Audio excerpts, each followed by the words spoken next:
what is the point of saying someone's art is shit? Yeah. That's just coming from a bad place. Yeah. But always with that mindset of, I take this, how do I make it better?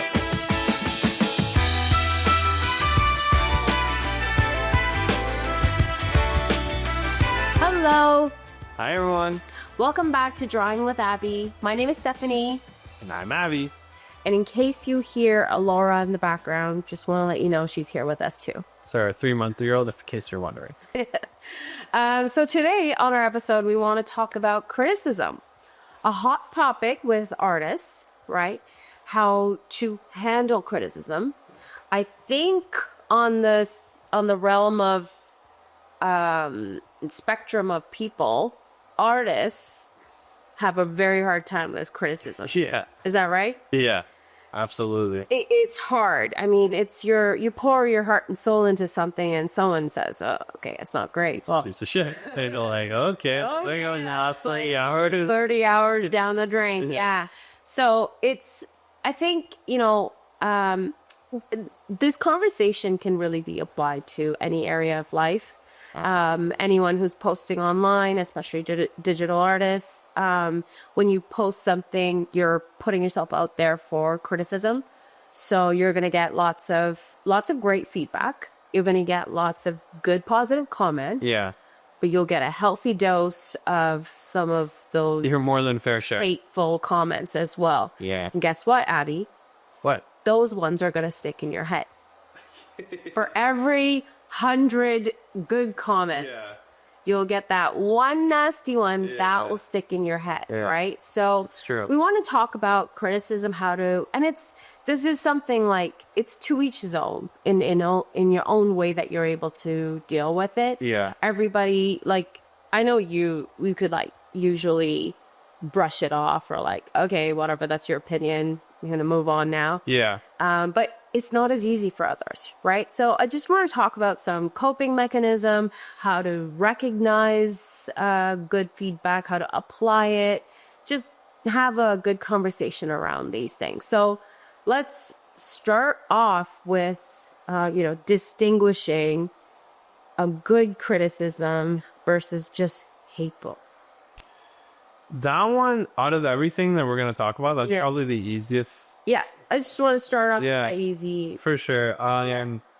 You can tell just by the nature of the comment itself, right? Let's even skip over like the obvious ones. If someone's using like nasty language or whatever, you can automatically like just chuck that into like the garbage pile, right? But some people are a little bit more sneaky about that. Yeah, or they'll be like, oh, this guy doesn't really know what he's doing. That type of thing. Yeah. It's just like, or like, this is great if it was drawn by a second grader. Yeah. Something along those lines. Backhanded. Yeah, some sort of backhanded comment. Yeah. So usually the main difference they can spot between a hateful or a malicious comment versus a helpful comment is a hateful comment or a malicious comment will just give you the criticism without telling you how to improve or a suggestion. That's usually the quickest way. Yeah. If someone just says your art is shit and then period, exclamation mark, whatever. You're like, whatever really? He's the one to throw on there. Why? Then like there's no context there, right? Yeah. What is the point of saying someone's art is shit? Yeah. That's just coming from a bad place. Yeah. You really have to think about the motivation of why someone is posting something, right? So if someone's saying your art is shit, you really can, and I know it's difficult for a lot of people out there, you really can shove it aside because... But you really have to. Right. Now, again, some trolls out there are really good at what they do. They might actually fixate on like actually something in there. They'll be like, wow, that's a terrible color scheme, or like, why did you use so many colors, or blah, blah, blah. Yeah. That one's a little bit better because then you can at least see that they're actually criticizing something as part of your art. Yeah. It's a little bit of your artwork, right? So then, yeah, it's still shitty because all they're doing is just offering the negative without offering suggestions. Yeah. But at least it's better than just like, this is shit, or my cousin can draw better than you, and he's in diapers. Like, that's like... You're terrible. Yeah. Move on. Yeah. Like, those type of comments, automatically, I know it could be difficult, but automatically shove those into like do not respond category. Garbage pile, yeah. The ones in between where all they offer is like the criticism without the suggestions, those aren't great. If you're a person that's leaving those comments, stop doing it. You're like doing half of the assignment. You have you're really like if you're gonna like point out something specifically wrong in an illustration, that's okay. Yeah. I mean, it's all subjective too. Like, yeah, that's the other. Okay, yeah, that's fair. Because I'm thinking about just technical criticism. There are comments out there that's going to be like, it's like, oh my gosh, why did you put those two characters together? They would never be in this illustration. Like, you knew that obviously when you like. What's that? Whatever. I'm just trying to. We're just trying to illustrate that troll out there. Okay, all right. Like those type of subjective criticisms, those ones are a little bit more difficult. Yeah. Some of those you can disregard because you knew what you were doing where you posted it. You knew you were going to elicit a reaction from it, and so you were going to have to know to disregard people who are going to disagree with the context of what you're posting. Those are the subjective criticisms that you're going to get, like why did you draw, Korra from Last Airbender so muscly? She's not that muscly in the show. It's just like that's your style choice. You just you want to draw her as like a strong, female character, which maybe a lot of audience members like aren't used to seeing, so they'll have something to say about that, right? You're comfortable with it. Yeah. Drawing, two characters in a relationship that, it's not canon, you're going to get some criticisms about that, and you're just going to be like, that's fine, whatever, right? So those type of criticisms, again, not helpful. Those are just opinions. Yeah. And you have to remember those are opinions. You're right. You hit the nail on the head. Differentiating, what's an actual criticism, or what is a hateful criticism, and then what's an opinion. So kind of distinguishing those three, and then narrowing down. Well, you can't reply to a hateful comment. So forget that garbage. Then an opinion, okay, you're entitled to your own opinion, and you don't have to necessarily you don't have to respond to every opinion, but the great thing about opinions and the great thing about the artwork that you just posted is that you're opening up a discussion, a dialogue, right? Yes. So some opinions you can tell you shouldn't engage with because you're never going to have a meaningful conversation with. Some opinions is an opportunity for both of you to express your love for the fandom. Yeah. And you can just I know it's not canon, but you ever thought about like how these two characters have this in common and blah, blah, blah, and you can have a discussion, right? Yeah.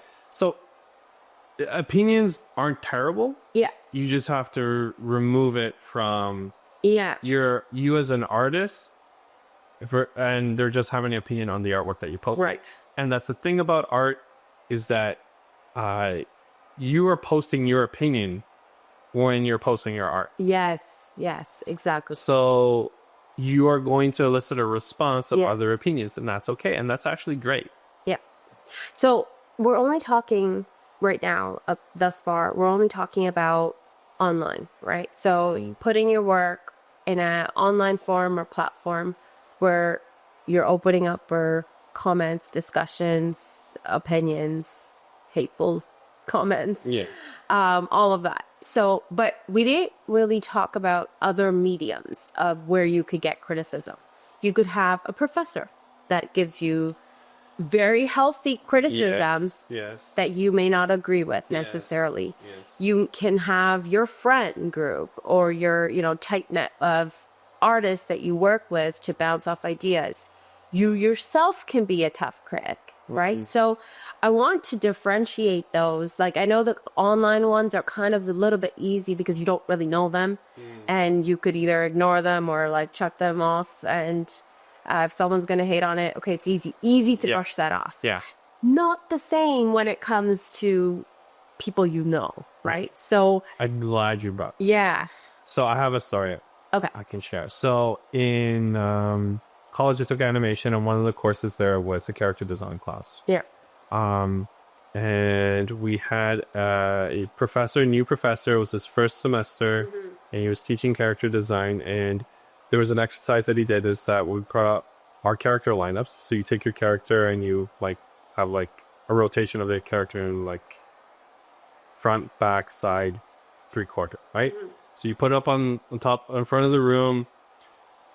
The whole classroom stands around, and he gives his criticisms on each one.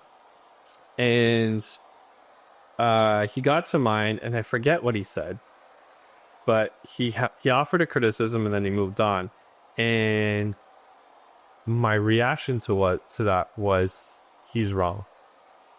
He doesn't know what he's talking about. He doesn't get me. You were getting defensive? Yes, that was my thought process. And that last one, he doesn't get me. It's the wrong approach. And this is a tool or a philosophy I've built up since then. And I've throughout my time during that program, I did get closer to that professor. He's a great guy. He even helped coach me after I left the school. So one of the things I realized, and one of the things that I think every artist does, is they take their artwork and they see it as an extension of themselves, which to an extent it is, right? Make it very personal. It's very personal, and they make it about themselves. And I realize that in order for me to develop my skills as an artist, I have to stop thinking about my art as me, and I had to start thinking about it as a skill, and I'm a craftsman. And so if I want to improve my craft, I have to have a separation between myself and the skill I'm developing. Yeah. And once I was able to do that, then I was able to properly hear criticism. Before I was able to do that, I wasn't able to properly hear criticism because I kept hearing an attack on me rather than suggestions on how to improve my craft. And that might not be true for everyone, but it was definitely my journey of like having to figure that out and understand that I was developing a skill and not like developing me as a person putting it out on a page, right? Now there are artists out there, fine art artists, where that is true for them. And it's that journey is very difficult. But in terms of like the most of the audience for listening in, we're probably doing like illustration, manga, comic book, graphic design. That's definitely a craft that you're building, right, as a skill. And then having that open mind, right? Having that separation between your ego versus your skill. That's a great one. And you know, I know that professors, they could be good, bad, you know, like there's so many different. That's it. Of course, were terrible professors, and I was able to recognize after the fact that they still were terrible professors. But and it's not just a reflection. It wasn't just me. And I think that takes time to kind of build and recognize and realize what it is that you're good at, what you want to keep, and again, it's up to you, right? Like it's the only thing that I could say about this whole criticism aspect is you can't control others. You can't control how other people respond, say whatever they want to say, their opinions, etc. Expectations versus. But what I was going to say is you can control yourself and your response to that, right? So whatever comment it is, I think it is very important to hear the comment. Sometimes we can't even hear it. We're not at that place where we can't even hear it. So I would take time to at least hear the comment very thoroughly and then immediately make a decision whether that is irrational, rational, like it doesn't make sense. Is it something that you should process further, right? Then, like you said, you took time. At first, you were defensive. You had your guard up, right? But what I'm saying is let the guard down and listen.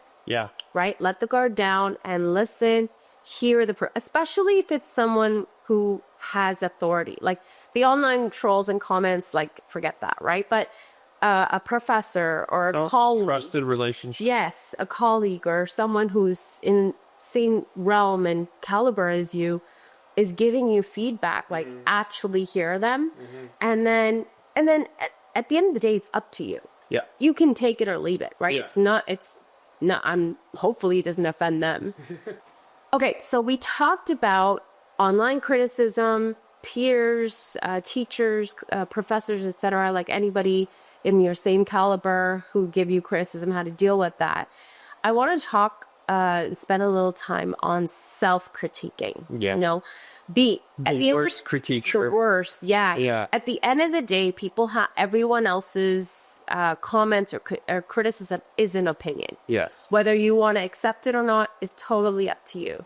But then when you become a self-critique, how do you determine what to take and what not, and how to like persevere, you know? Well, for me, because this is a trap every artist falls into. Especially early on when you're developing, this is a struggle. It's a real struggle. It's not something that you should be dismissive of, because it can lead to depression. It can lead to you sort of abandoning your craft altogether. So that self-criticism is first, it's good. Self-criticism means that you're trying to be aware, self-aware, aware of like how you're developing as an artist. It also means that you're curious, that you're trying to push yourself forward, that you care about what it is you're doing. However, it can quickly become malicious and self-defeating. And the way you can recognize that is pay attention to what it is you're telling yourself. If Like your self-talk. And this goes back to even the trolls, your self-talk. If all you're telling yourself is that you suck, you're in a bad spot. Yeah.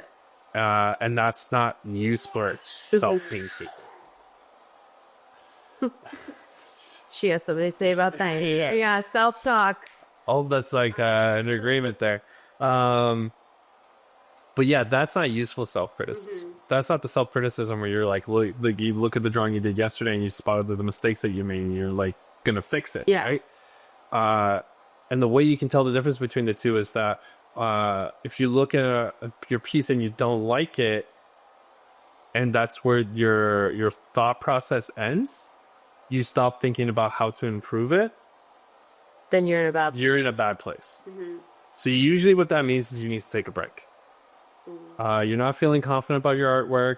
You're not feeling good about the stuff that you're putting out. You need to take a break. If you're let's say you're in a situation where you have a deadline, you need to actually produce something.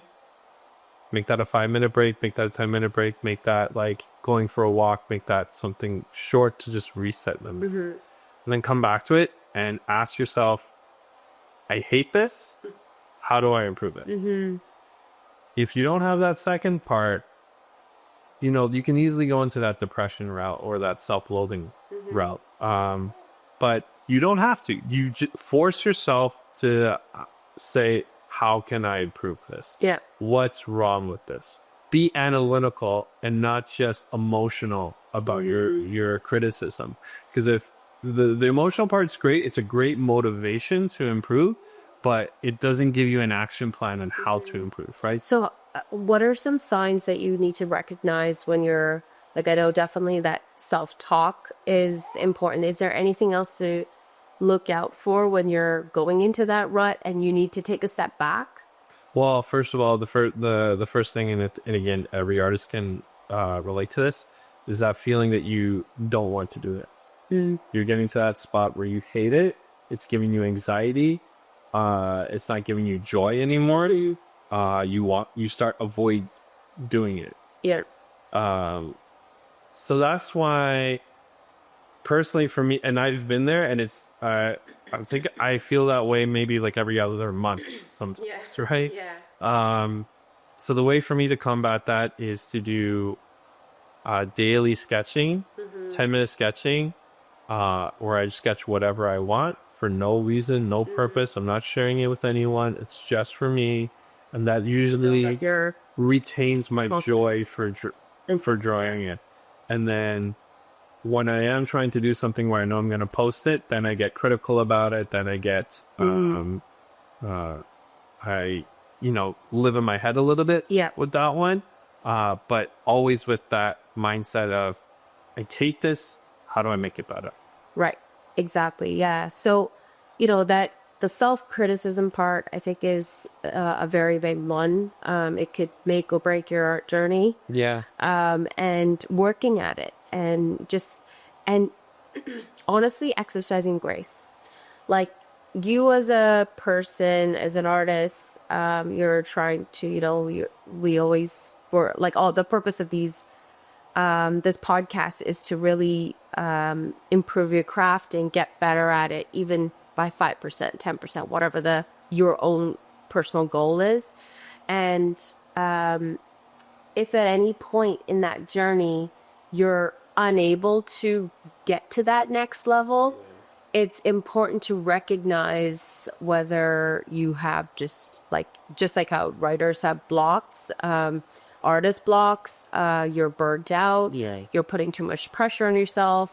I always tell you that too. Like, sometimes, like, you're just producing garbage because you just have to deliver. Yeah. But you don't want to do that, right? Like, you're not thinking straight, and you could either switch it up with, like, go to the gym, or doing stuff with your kids, or like just take that break. That's so important. Yeah. And to somehow alleviate that stress, right? Because although procrastination, like, sometimes when you're under the fire, you could produce something good, but at the same time, it could also be hindrant, right? Because you could produce it, then you hate it, and then now you're hard on yourself for producing garbage, right? Yeah. And so those metrics or those markers on recognizing your self-doubt, self-criticism, understanding your thought process, and recognizing when you need a break. Yeah. Like, it's very, very important to do that, right? So, okay, so we talked a little bit about handling online criticism. I think that one, to me, that seems easiest, but then I don't really know. It could be very difficult. Like I said, that one bad comment will be like lingering in the back of your mind. And you know what? Now that I think about it, it's probably that bad comment's lingering because there's some truth to it. Well, that's a whole other thing. I mean, probably, yeah, you probably thought that about yourself at one point. Yeah, and then someone pointed it out, and now it sticks in your mind. But because if someone says, "Oh, your art's terrible, you're good as my 2-year-old son," well, that's not true, and you could easily justify that and move on. But if they said something that, "Hey, your style's really unique, but it's not very progressive, or it's not very modern," or what, and you want to be modern, right?